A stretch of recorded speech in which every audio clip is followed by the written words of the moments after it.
Hi hello வணக்கம் மக்களே, எப்படி இருக்கீங்க? நல்லா இருக்கீங்கன்னு நினைக்கிறேன்.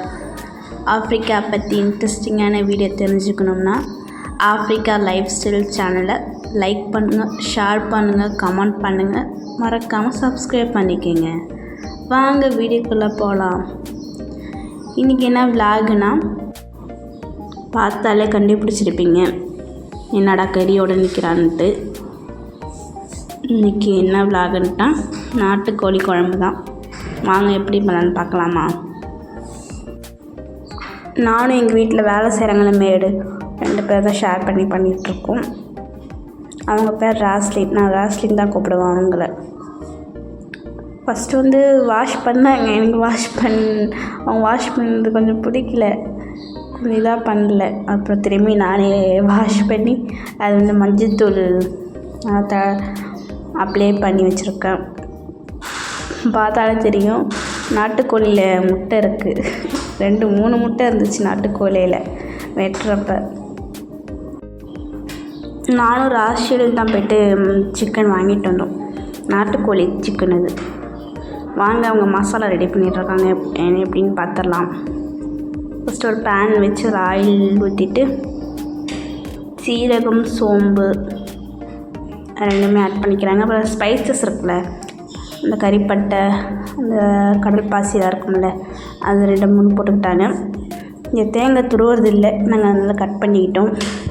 தேங்காய் சேர்த்துக்கிட்டு நல்லா வதக்கிக்கணும் ஃபஸ்ட்டு. நான் இப்படி தான் நாட்டுக்கோழி வைக்குவேன்.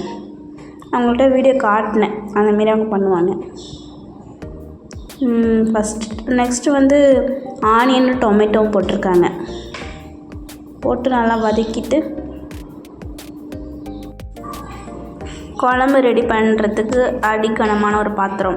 இங்கே இந்தமாரி பாத்திரம் தான் இருக்கும். நம்ம ஊர் எண்ணெய் சட்டி மேலே எனக்கு கிடைக்கல நான் பார்த்த வரைக்கும். அப்புறம் ஸ்பைசஸ் போட்டுக்கிட்டாங்க. ஸ்பைசஸ் போட்டதுக்கப்புறம் ஆனியன் போட்டு நல்லா வதக்கிக்கிறாங்க.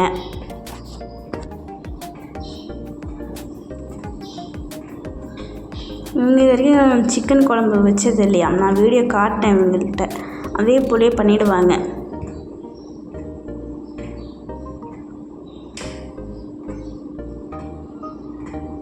ஆனியன் போட்டதுக்கப்புறம் நெக்ஸ்ட்டு டொமேட்டோ, அப்புறம் பச்சை மிளகாய் நல்லா போட்டு வதக்கிக்கணும். இங்கே சிக்கன் நான் இருக்கிற பிளேஸில் அபிஜானில் நம்ம ஊர் மாரியே சிக்கன் கிடைக்கும். இங்கே நாட்டுக்கோழியும் கிடைக்கும், பிராய்லர் கோழி கிடைக்கும். நான் இங்கே பிராய்லர் கோழி வாங்க மாட்டோம். நம்ம செலக்ட் பண்ணி அவங்கள்ட்ட கொடுத்தா அவங்களே கட் பண்ணி கொடுப்பாங்க. இன்றைக்கி நான் பொட்டைக்கோழி தான் வாங்கினேன். சேவல் ரொம்ப ரேட் அதிகமாக இருந்துச்சு. இங்கே உள்ள காசுக்கு 7500 சேஃபானாங்க. இந்த நான் வாங்கின சிக்கன் 4500 தான். நம்ம ஊர் காசுக்கு ஒரு 400 சம்திங் வரும். நெக்ஸ்ட்டு பார்த்தீங்கன்னா இஞ்சி பூண்டு விழுது போட்டிருக்காங்க. போட்டு நல்லா வதக்கிக்கிறாங்க. இங்கே நான் இருக்கிற பிளேஸில் சுற்றி நிறைய ஸ்கூல் இருக்கா, அதனால் சவுண்டு ஓவராக கேட்டுகிட்டே இருக்குது. இங்கே நான் அமைதியாகவே இல்லை, இந்த பிளேஸு சவுண்டு ஓவராக கேட்டுகிட்டே இருக்குது. நெக்ஸ்ட்டு கருவேப்பிலை போட்டுட்டாங்க. கருவேப்பிலைலாம் நான் இங்கெல்லாம் கருவேப்பிலை கிடைக்காது. ஒருத்தங்க எடுத்துகிட்டு கொடுத்தாங்க. அதில் காய வச்சு ஸ்டோர் பண்ணி வச்சுருக்கேன் ஃப்ரிட்ஜில். ஒரே ஒரு இடத்துல இருக்குது எங்களுக்கு தெரிஞ்சு, சான் பெட்ரோ பழைய இடத்துல இருந்தப்போ. கொரியர் போட்டு விட்டாங்க. கருவேப்பிலையெல்லாம் கொரியர் போடுற நிலமை வந்துடுச்சு. நெக்ஸ்ட்டு சிக்கன் நாட்டுக்கோழியை போட்டு நல்லா அந்த மசாலாவில் போட்டு பரட்டிக்கணும். அப்போ தான் நல்லா காரசாரமாக இருக்கும். பார்த்தீங்களா மக்களே, அதில் 2 எக் இருக்குது பார்த்தீங்களா. இன்னொரு எக்கு வந்துச்சு, பெரிய எக் இருந்துச்சு. அது கடைசியில் போடுவோம். மசாலா ஏறுறதுக்கு, சிக்கனில் மசாலா ஏறுறதுக்கு கொஞ்சம் சால்ட்டு போட்டுக்கணும். சால்ட்டு போட்டு நல்லா பரட்டிக்கிங்க.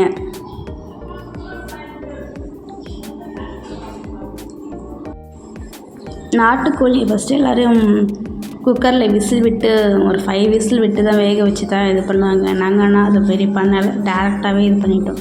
இந்த கறி கொஞ்சம் சாஃப்டாக தான் இருக்குது, அந்த அளவுக்கு கொஞ்சம் ரஃபாலாம் இல்லை. நெக்ஸ்ட்டு பார்த்திங்கன்னா உருளைக்கிழங்கு ஆட் பண்ணிவிட்டு மசாலா இது வீட்டிலே ரெடி பண்ண மசாலா, நான் இந்தியாவிலேருந்து எடுத்து வந்தேன். இது வர தீரப்போது திரும்பி ரெடி பண்ணணும். இல்லைன்னா யாராவது வந்தாங்கன்னா அவங்கள்ட்ட கொடுத்து அனுப்ப சொல்லணும் வீட்டில். அப்படி இல்லைன்னா ஒன்றும் இல்லை, இங்கே சூப்பர் மார்க்கெட், இந்தியன் சூப்பர் மார்க்கெட்லாம் இங்கே இருக்குது. இங்கே அபிஜான் மெயின் சிட்டிங்கனால இந்தியன் சூப்பர் மார்க்கெட் நிறையவே இருக்குது. அங்கேயே ஜாமான் இதுக்குள்ளே தேவையான ஜாமான்லாம் இருக்குது, வாங்கி கூட அரைச்சிக்கலாம். நெக்ஸ்ட்டு பார்த்திங்கன்னா மஞ்சத்தூள், காரத்தூள் போட்டிருக்காங்க. காஷ்மீரி தூளும் நார்மல் தூளும் மிக்ஸ் பண்ணி தான் வச்சுருக்கோம் ரெண்டுமே. நல்லா பரட்டி எடுத்துக்கிறாங்க, பார்க்கவே நல்லா இருக்குது குழம்பு. நெக்ஸ்ட்டு கரம் மசாலா ஆட் பண்ணியிருக்காங்க.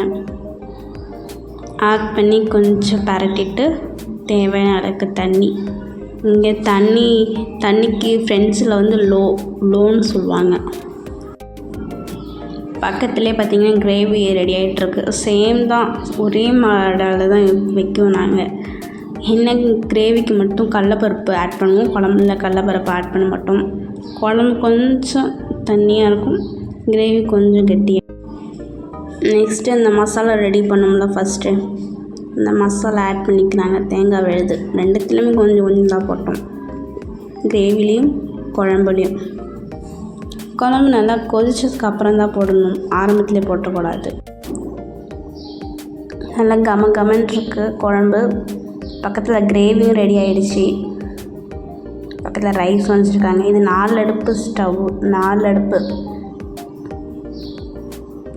நல்லா குழம்பு ரெடி ஆகிட்டு பார்க்கவே நல்லாயிருக்கு. வாங்க சாப்பிட்லாம். வீடியோ பிடிச்சிருந்தா சப்ஸ்கிரைப் பண்ணுங்கள். ஓகே, பாய். நெக்ஸ்ட் வீடியோவில் சந்திப்போம்.